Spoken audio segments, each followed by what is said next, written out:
একবার খেয়ে দেখো, মনে হবে অমৃত খাচ্ছ। এই দেখো বন্ধুরা, আমরা আজকে খাবো কামরাঙা আর কালো জাম। তো এই দেখো বন্ধুরা, আমাদের কামরাঙা কাটা হয়ে গেছে, আর এই যে কালো জাম ধুয়ে রেখে দিচ্ছি। তো এইবার জামের মধ্যে আমি এই আগে কামরাঙার মধ্যে আমি এই স্পেশাল মশলাটা দিয়ে দিচ্ছি, আর দিয়ে দিচ্ছি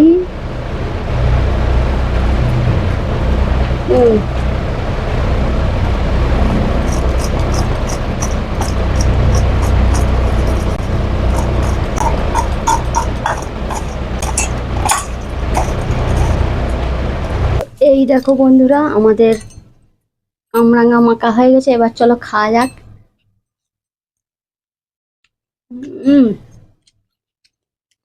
দারুণ হয়েছে। এবার স্পেশাল ভাবে আমি একটা জাম, কালো জাম তোমাদের খাওয়াবো। জানি না তোমরা এরকম করে খেয়েছো কোনোদিন, দেখো কেমন লাগে। এইটা এমনি খেতে এরম ভাবে শক্ত আছে খোসাটা, তো কেমন লাগে তার থেকে।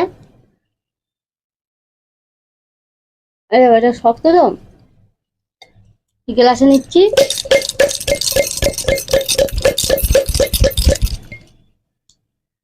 এবার এটা নরম তুলতুলে হয়ে গেছে। এবার এইটা নুন আর এই মশলা মাখিয়ে একবার খেয়ে দেখো, মনে হবে অমৃত খাচ্ছ।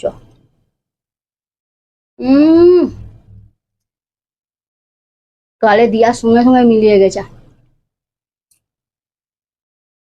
এই দেখো শেষ।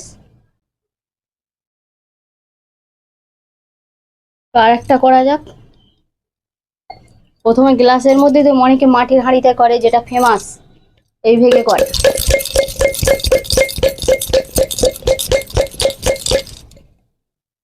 এই যে বাইরের চামড়াটা সফট মতন হয়ে যাবে। এবার নুন আর এই মশলা, শুধু নুন নিলেও হবে, অসুবিধা নেই। এই দেখো,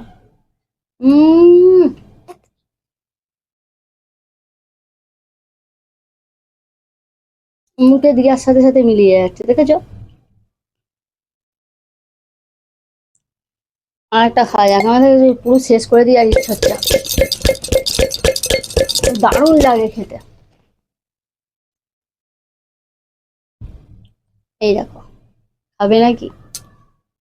তো আমার এই কালো জাম আর কামরাঙা মাখা কেমন হয়েছে কমেন্টে অবশ্যই জানিও কিন্তু বন্ধুরা।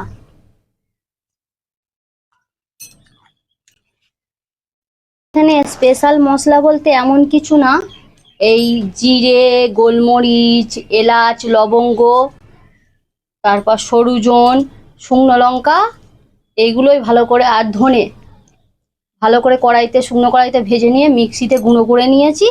এটাই স্পেশাল মশলা, এমন কিছু না, বুঝেছ।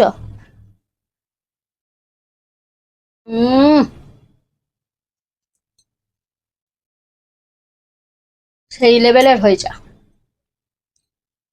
তোমরা যদি নিজেরা ট্রাই করো, বুঝতেই পারবে না কেমন হয়েছে। চলো টাটা, বাই।